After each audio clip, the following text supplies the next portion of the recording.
So today we're making this apple cake. It's got Granny Smith apples and just the right amount of cinnamon, so it's not overly sweet, although I do have a nice little crust of sugar that's baked in on top. Put a scoop of ice cream on it when it's warm for dessert, or maybe with coffee in the morning. To make this scrumptious apple cake, we're gonna start by creaming together our butter and cream cheese, and you are welcome to use dairy-free substitutes for this if you'd like. Then you're gonna add in your sugar and get that mixed around real well, scraping down the sides to make sure it's well combined before you add in your eggs. Get that mixed around as well, and then add in the rest of your wet ingredients like your applesauce, your vanilla, and your cream. Again, you can use a dairy-free substitution if you'd like.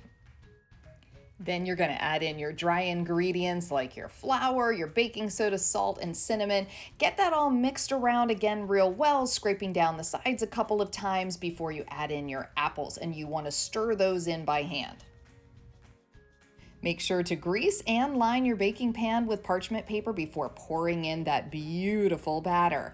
Then you're gonna sprinkle the top with about a tablespoon of regular sugar and pop it in the oven. And this is how it bakes up. Does that look beautiful or what? Oh my gosh. So here it is, the apple cake, and so tempting, one piece is already missing. I'm not telling who ate it. Oh yeah, it was absolutely me. In fact, it was this slice that I devoured.